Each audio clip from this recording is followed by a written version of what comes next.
नमस्कार दोस्तों, आप सभी का स्वागत है हमारे इस आदि सागर यूट्यूब चैनल में। क्या हुआ जब डीएम मैडम सादे कपड़ों में सब्जी खरीदने मार्केट पहुंची? फिर पुलिस वाले ने पकड़कर मार दिया थप्पड़। फिर जो हुआ जानकर आपके होश उड़ जाएंगे। दोस्तों, आपको यकीन नहीं होगा कि आज हम आपको जो बताने जा रहे हैं वो किसी फिल्म से कम नहीं है। एक ऐसी घटना जो पूरे सिस्टम को हिलाकर रख दी। दोस्तों, एक ऐसा सच जिसे सुनकर आपके भी होश उड़ जाएंगे। क्या हुआ जब डीएम मैडम सादे कपड़ों में बाजार में सब्जी खरीद रही थी? भीड़ भरे बाजार में कोई उन्हें पहचान नहीं पाया, लेकिन तभी एक भ्रष्ट इंस्पेक्टर वहां आया और बिना कुछ सोचे समझे उनका हाथ पकड़ लिया। लोगों की भीड़ जमा होने लगी, लेकिन किसी को अंदाजा भी नहीं था कि यह औरत कोई आम महिला नहीं बल्कि इस जिले की सबसे बड़ी अधिकारी हैं। फिर अचानक एक जोरदार थप्पड़ गूंजा। डीएम मैडम को इंस्पेक्टर ने थप्पड़ मार दिया। जी हां, आपने सही सुना। लेकिन दोस्तों, इसके बाद जो हुआ उसे देखकर पूरा शहर सन्न रह गया। लेकिन अगले ही पल बाजार के चारों तरफ पुलिस की सायरन गूंज उठी। काले शीशों वाली गाड़ियां हवा से बातें कर रही थीं। पूरा प्रशासन बाजार की तरफ दौड़ पड़ा और फिर जो हुआ उसने पूरे शहर को हिलाकर रख दिया। डीएम मैडम ने गहरी सांस ली, इंस्पेक्टर की आंखों में देखा और गरजते हुए कहा, तूने जिस हाथ से मुझे थप्पड़ मारा है, अब वो हाथ उठाने लायक भी नहीं बचेगा।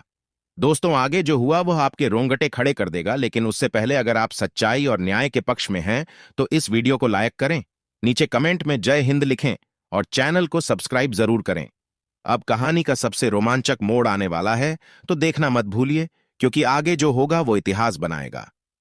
दोस्तों, शाम का समय था। लखनऊ की सड़कों पर हल्की हल्की रोशनी बिखरने लगी थी। बाजार में रौनक बढ़ रही थी और ठेले खोमचे वालों की पुकार ग्राहकों को लुभाने में जुटी थी। हर ओर चहल पहल थी। इसी भीड़ के बीच एक साधारण सी दिखने वाली महिला सब्जी के ठेले के पास खड़ी थी। उसने सूती साड़ी पहन रखी थी और देखने में एक आम घरेलू शादीशुदा महिला जैसी लग रही थी, मानो बाजार में खरीदारी के लिए आई हो। मगर किसी को यह अंदाजा भी नहीं था कि यह कोई साधारण महिला नहीं बल्कि शहर की जिलाधिकारी डीएम थी, जिनका नाम आरती था।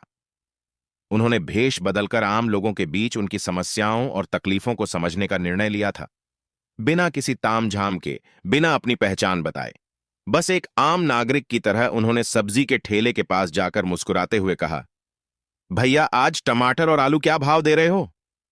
ठेले वाले ने उनकी ओर देखा और जवाब दिया, दीदी, टमाटर 40 रुपये किलो और आलू 30 रुपये किलो है। बढ़ती महंगाई के कारण हमें भी दिक्कत हो रही है, लेकिन क्या करें, जो रेट हमें मिलता है उसी हिसाब से बेचना पड़ता है।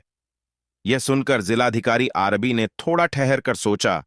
आज वे सिर्फ एक ग्राहक नहीं थी, बल्कि एक प्रशासनिक अधिकारी भी थीं, जो इस महंगाई और बाजार की स्थिति को नजदीक से समझ रही थी।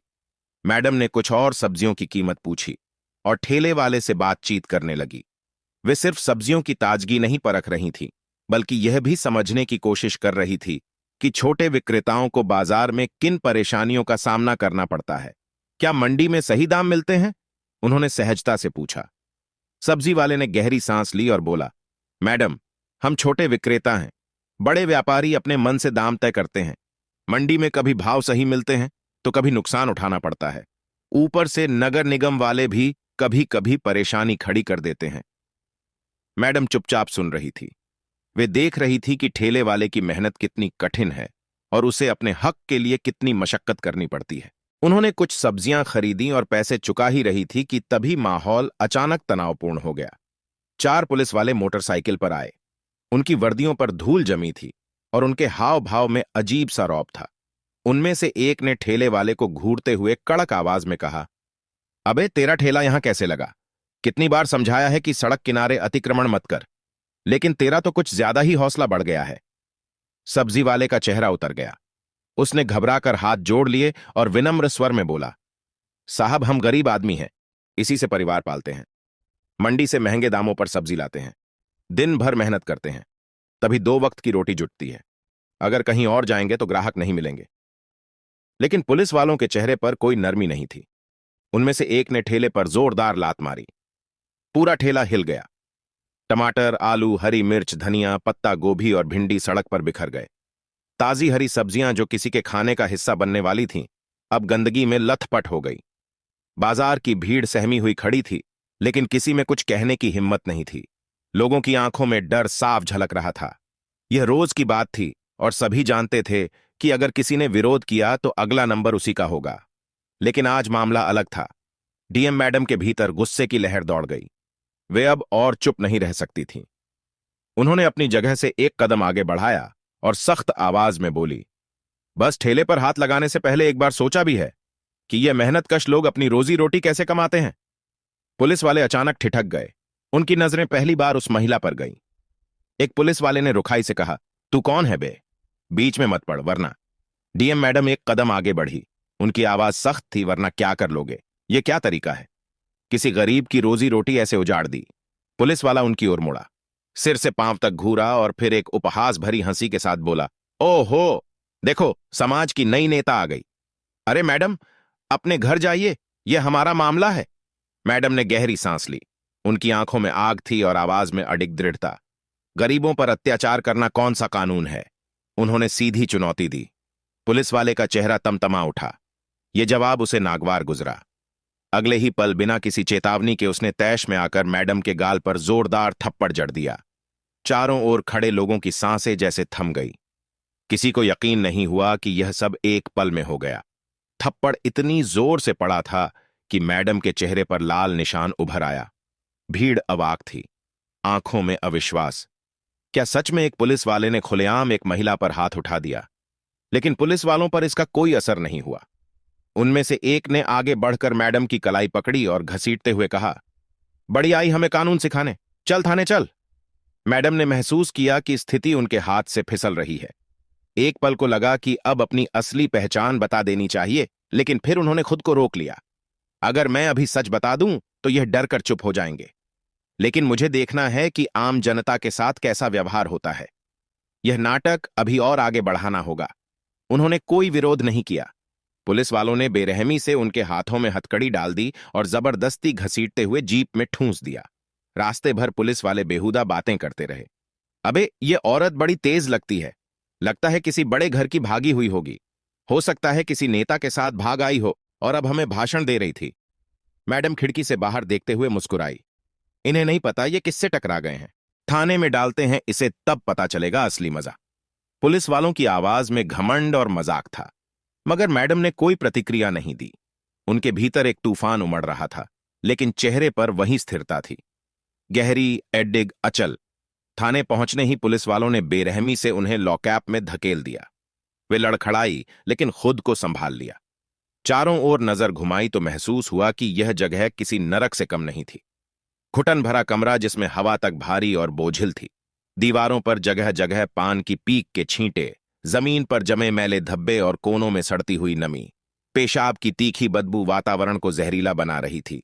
यहां सिर्फ बदबू ही नहीं, बल्कि दर्द, बेबसी और अन्याय की एक अदृश्य परत भी फैली थी।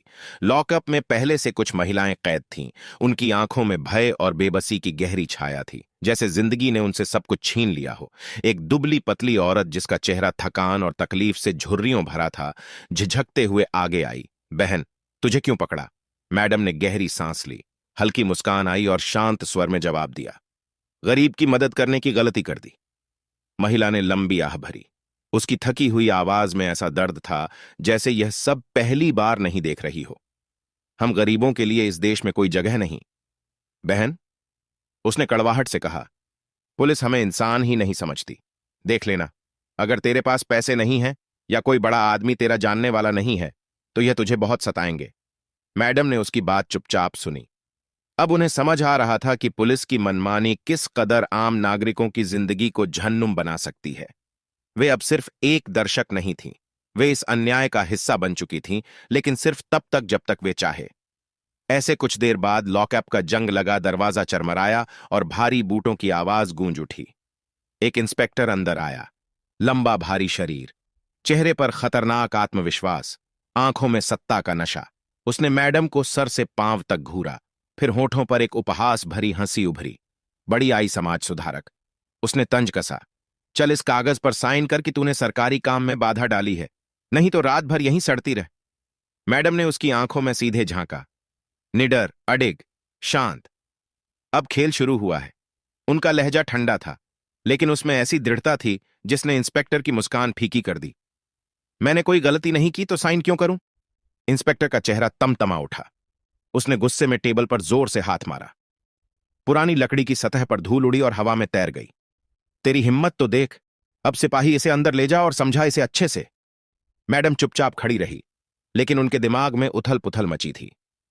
क्या अब वक्त आ गया था कि वे अपनी असली पहचान उजागर कर दें, या अभी और देखना चाहिए कि आम नागरिक के साथ पुलिस कितनी दूर तक जा सकती है? उन्होंने निश्चय किया, जब तक हालात हद से बाहर नहीं हो जाते वे अपनी पहचान छिपाए रखेंगी। कुछ देर बाद वहीं इंस्पेक्टर, जिसने उन्हें घसीट कर लाया था, 2 सिपाहियों के साथ लॉकअप में दाखिल हुआ। उसकी चाल में वही अहंकार था, आंखों में वही धूर्त हंसी। अब भी अकड़ बाकी है, उसने तंज कसा। चल आगे कर हाथ और साइन कर। इस बयान पर मैडम का स्वर स्थिर था, मगर उसमें लोहे जैसी दृढ़ता थी। मैंने कोई गलती नहीं की, मैं साइन नहीं करूंगी। इंस्पेक्टर का चेहरा गुस्से से लाल हो गया, उसकी भौहें सिकुड़ गई। उसने पास खड़े सिपाही को एक गहरा अर्थपूर्ण इशारा किया। अब तूफान बस फटने ही वाला था। अगले ही पल सिपाही ने बेरहमी से मैडम के बालों को मुट्ठी में जकड़ लिया और झटके से पीछे खींच दिया। उनका सर जोर से पीछे झुका, दर्द की लहर रीढ़ की हड्डी तक दौड़ गई। अब जबरदस्ती साइन करवाओ, इससे बहुत नेतागिरी आ रही है, इंस्पेक्टर की आवाज गूंजी। उसके चेहरे पर एक निर्दयी मुस्कान थी। मैडम ने दर्द को नजरअंदाज किया, उनकी आंखों में अब भी वही अडिग साहस था। उन्होंने कड़े स्वर में कहा, यह गलत है। सिपाही ठाका लगाकर हंसा। बड़ी आई न्याय की देवी, यहां हमारा कानून चलता है। उन्होंने जबरदस्ती मैडम की उंगलियों को पकड़कर कागज पर जबरन निशान लगाने की कोशिश की, लेकिन मैडम ने पूरी ताकत से अपना हाथ झटके से पीछे खींच लिया। नहीं, उनकी आवाज पूरे थाने में गूंज उठी। इंस्पेक्टर की पेशानी पर बल पड़ गए, उसकी आंखों में जलती हुई नफरत उभर आई।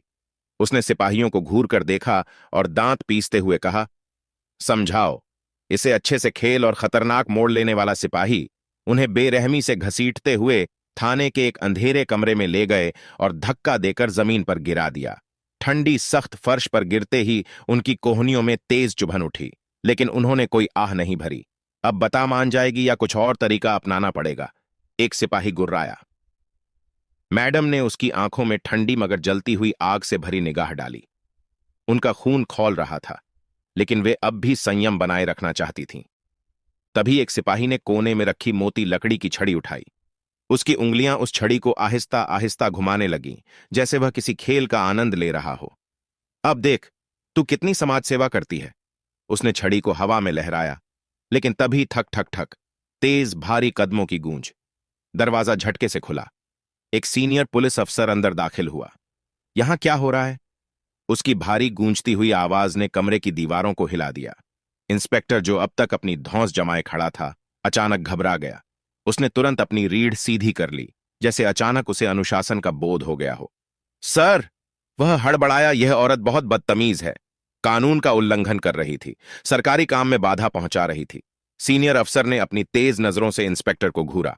अच्छा, और तुम लोग इस पर बल प्रयोग कर रहे थे? कमरे में मौत जैसी खामोशी छा गई। अब असली खेल शुरू हो चुका था। इंस्पेक्टर के माथे पर पसीना छलक आया, लेकिन उसने खुद को संभालते हुए अपनी आवाज में वही घमंड भरकर कहा, सर, यह बहुत चालाक है, इसे सबक सिखाना जरूरी है। इससे पहले कि अफसर कुछ कहता, मैडम ने निर्भीक निगाहों से उसकी ओर देखा और सख्त लहजे में बोली, अगर आपको कानून की जरा भी समझ है तो आप जानते होंगे कि बिना अपराध किसी महिला को प्रताड़ित करना गैरकानूनी है। कमरे में सन्नाटा छा गया। सीनियर अफसर कुछ देर तक उन्हें गौर से देखता रहा, फिर धीमी मगर भारी आवाज में बोला, बिना सबूत के इसे क्यों बंद किया? इंस्पेक्टर ने एक झिझकी हुई मुस्कान के साथ कहा, सर, इसे सड़क पर झगड़ा करते पकड़ा था, ये लोगों को भड़का रही थी। सीनियर अफसर ने गहरी सांस ली और एक लंबी नजर मैडम पर डाली, फिर इंस्पेक्टर की तरफ मुड़कर सख्त लहजे में आदेश दिया, इसे कुछ घंटे बाद छोड़ देना। इंस्पेक्टर का चेहरा गिर पड़ा। वह नाखुश था, लेकिन आदेश मानना उसकी मजबूरी थी। मैडम को वापस लॉकअप में डाल दिया गया, मगर अब पुलिस उन्हें और तंग करने पर उतारू थी। एक गंदगी से भरा बदबूदार कंबल उनकी तरफ उछाल दिया गया। खाने में बचा खुचा ठंडा सड़ा गला खाना परोसा गया, जिसमें एक मरी हुई मक्खी तक तैर रही थी, मगर मैडम के चेहरे पर एक शिकन तक नहीं आई। उन्होंने चुपचाप वह बदबूदार कंबल उठाया, उसे कोने में रख दिया और सर ऊंचा करके बैठ गई। पुलिस वाले जितना उन्हें तोड़ने की कोशिश कर रहे थे, वह उतनी ही अडिग चट्टान बनती जा रही थी। अभी यह लड़ाई खत्म नहीं हुई थी। मैडम सब सह रही थी, क्योंकि वे जानना चाहती थीं कि आम जनता पर होने वाले अन्याय की असली तस्वीर क्या है। हर अपमान, हर तकलीफ उन्हें और मजबूत बना रही थी। अगली सुबह लॉकअप का दरवाजा चरमराया। इंस्पेक्टर फिर अंदर आया। उसके चेहरे पर वही पुरानी धूर्त मुस्कान थी। आज तेरी किस्मत अच्छी है, तेरी जमानत हो गई। मैडम ने भौहें उठाई। आश्चर्य से पूछा, मेरी जमानत? इंस्पेक्टर ठाका मारकर हंसा।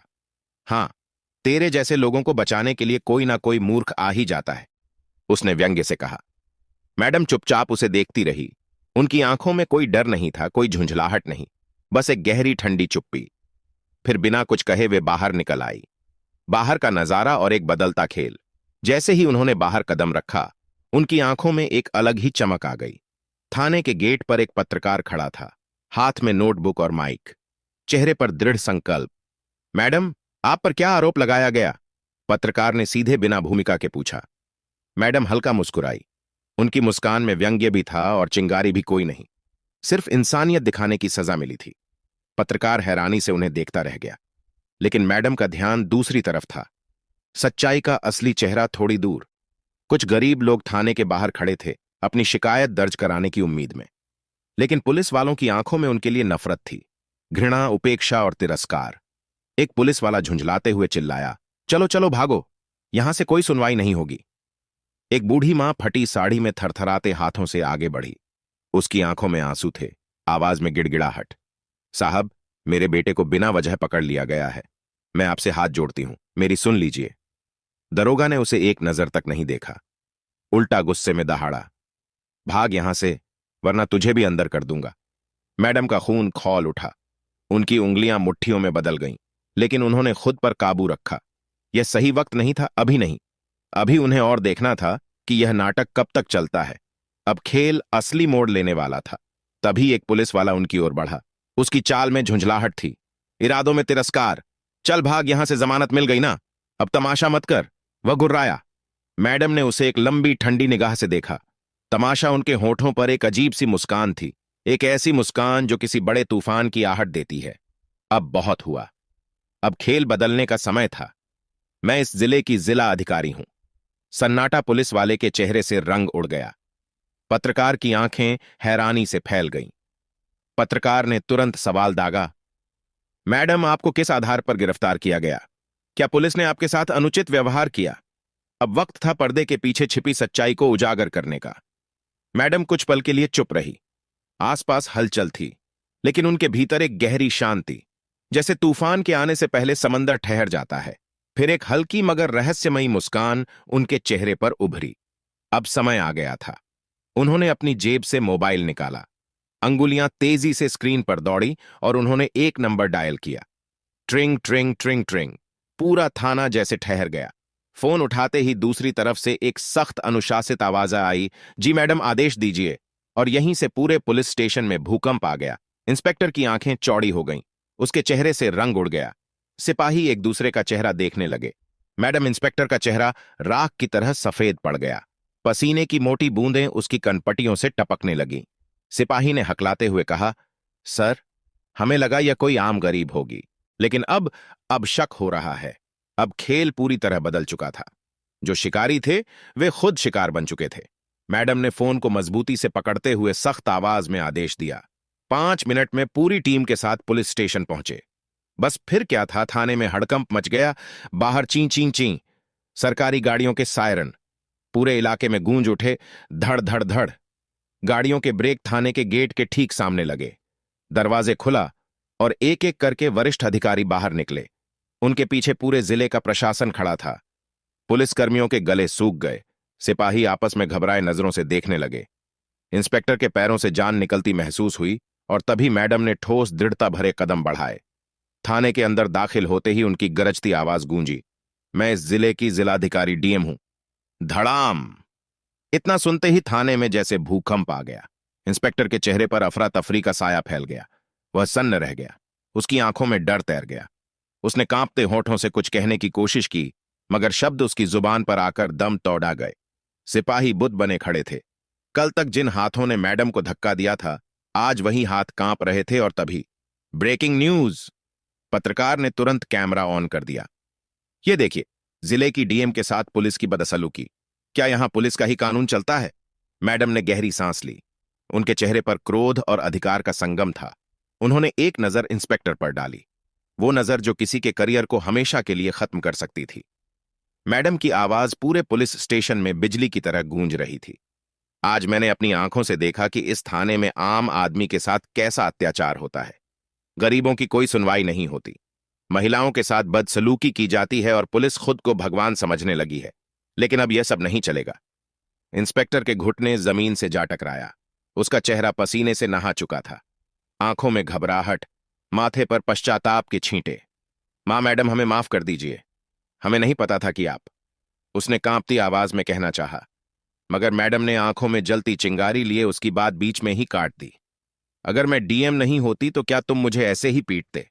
क्या तुम किसी गरीब महिला के साथ भी ऐसा ही करते? सन्नाटा, पूरे थाने में मौत जैसा सन्नाटा पसर गया। कोई कुछ कहने की हिम्मत नहीं जुटा पा रहा था। जो पुलिस वाले कल तक दबंग बने घूम रहे थे, वे आज मौन अपराधी बने खड़े थे। आज अन्याय का असली चेहरा बेनकाब हो चुका था। अब यह सिर्फ एक घटना नहीं थी, यह एक क्रांति की शुरुआत थी। अब परिवर्तन अवश्यंभावी था। अब न्याय होगा। पूरे पुलिस स्टेशन में सन्नाटा छा गया। जो पुलिस वाले कल तक डीएम मैडम पर रौब झाड़ रहे थे, थप्पड़ मार रहे थे, गालियां दे रहे थे, वे आज घुटनों के बल गिरे थे, हाथ जोड़कर गिड़गिड़ा रहे थे। इंस्पेक्टर के होंठ कांप रहे थे, चेहरा सफेद पड़ चुका था। वह बार बार गिड़गिड़ा रहा था, मैडम, हमें माफ कर दीजिए, हमसे गलती हो गई, हमें नहीं पता था कि आप। लेकिन मैडम की आंखों में कोई दया नहीं थी, उनके चेहरे पर वही अटल कठोरता थी। उन्होंने ठंडे स्वर में एक एक शब्द चबाकर कहा, अगर मैं डीएम नहीं होती तो क्या तुम मुझे ऐसे ही पीटते, गालियां देते? क्या किसी आम महिला के साथ भी ऐसा ही होता? सन्नाटा। इंस्पेक्टर चुप था, लेकिन कुछ पुलिस वालों की आंखों में अभी भी घमंड झलक रहा था। शायद उन्हें अभी भी यकीन नहीं था कि वे इतनी बड़ी मुसीबत में फंस चुके हैं। अब फैसला होगा। मैडम ने फोन उठाया और ठोस लहजे में आदेश दिया, सभी दोषी पुलिस वालों को तत्काल निलंबित करो, इनके खिलाफ सख्त कार्यवाही शुरू करो। अब इस जिले में किसी नागरिक पर अत्याचार नहीं होगा। पुलिस वालों के पैरों तले जमीन खिसक गई। उन्हें समझ आ गया कि उनका करियर खत्म हो चुका है। कुछ पुलिस वाले हक्के बक्के खड़े थे, कुछ के चेहरे पर खौफ और पछतावा साफ झलक रहा था। इसी बीच ब्रेकिंग न्यूज पत्रकार लाइव रिपोर्टिंग कर रहे थे। टीवी स्क्रीन पर थाने का हर एक दृश्य फ्लैश हो रहा था। देखिए, जिले की डीएम के साथ हुई पुलिस की बदसलूकी। क्या यह वही पुलिस है जो जनता की रक्षक कहलाती है? मीडिया में मामला आग की तरह फैल चुका था। मैडम ने भीड़ की ओर देखा और गरजती आवाज में कहा, सुनो, आज मैंने अपनी आंखों से देखा कि थाने में गरीबों और महिलाओं के साथ कैसा व्यवहार किया जाता है। यह पुलिस सेवा नहीं, गुंडागर्दी है। लेकिन अब अन्याय नहीं चलेगा। इतना सुनते ही कई पीड़ित लोग आगे आए, रोते हुए अपनी आप बीती सुनाने लगे। अब बदलाव निश्चित था। पुलिस पैसे लेकर झूठे केस में फंसाती है, हमारी बहू बेटियों को परेशान किया जाता है, हम गरीबों की कोई सुनवाई नहीं होती। पीड़ितों की आवाजें थाने की दीवारों से टकराकर गूंज उठी। अब तक जो थाने के अंदर दबी हुई सिसकियां थीं, वे अब गरजते तूफान में बदल चुकी थीं। अब डीएम मैडम की आंखों में क्रोध झलक रहा था। उनका चेहरा एक जलते हुए दीपक की तरह था, जो अंधकार को निगलने के लिए तैयार था। उन्होंने अपने अधिकारियों की ओर देखा और कड़क आवाज में आदेश दिया, इन सभी की शिकायतें दर्ज करो। अब इस जिले में कानून सिर्फ वर्दी वालों के लिए नहीं, बल्कि हर नागरिक के लिए होगा। थाने में हलचल मच गई। फिर उन्होंने अपने उच्च अधिकारियों को कॉल किया।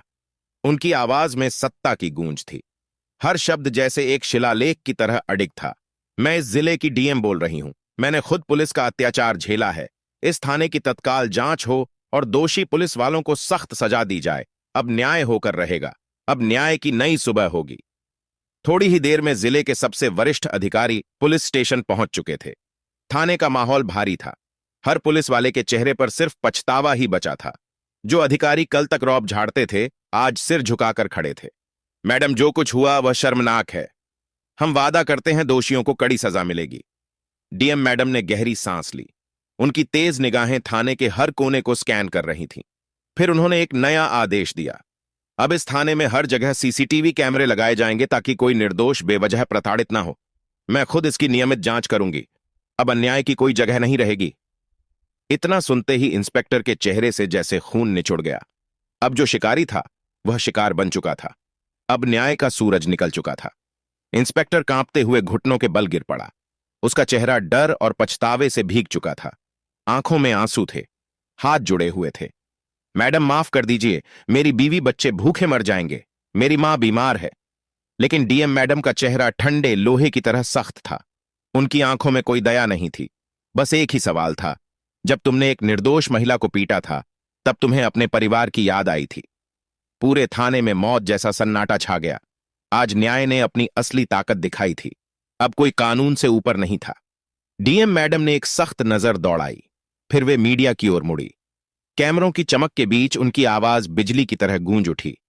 कोई भी कानून से ऊपर नहीं है। अगर पुलिस जनता की रक्षक बनेगी तो सम्मान पाएगी, लेकिन अगर वह अत्याचार करेगी तो उसे जवाबदेह होना ही पड़ेगा। उनके शब्दों ने आग की तरह पूरे देश में हलचल मचा दी। हर न्यूज चैनल पर बस यही खबर थी। सोशल मीडिया पर वीडियो वायरल हो चुका था। देश भर में लोग डीएम मैडम की ईमानदारी और साहस की सराहना कर रहे थे। अब बदलाव की लहर उठ चुकी थी। भ्रष्ट पुलिसकर्मियों को तत्काल निलंबित कर दिया गया। उनकी जगह ईमानदार अफसरों की भर्ती हुई। लेकिन यह सिर्फ एक घटना नहीं थी, यह एक नई व्यवस्था की शुरुआत थी, जहां न्याय और ईमानदारी सर्वोपरि होंगे। कुछ दिनों बाद डीएम मैडम मीडिया के सामने आईं। उनकी बुलंद आवाज पूरे शहर में गूंज उठी। अब इस जिले में लोगों का पुलिस पर भरोसा बढ़ रहा है, लेकिन हमारी जिम्मेदारी सिर्फ कानून लागू करने तक सीमित नहीं है। हमें अपनी शक्ति का उपयोग जनता की भलाई के लिए करना होगा,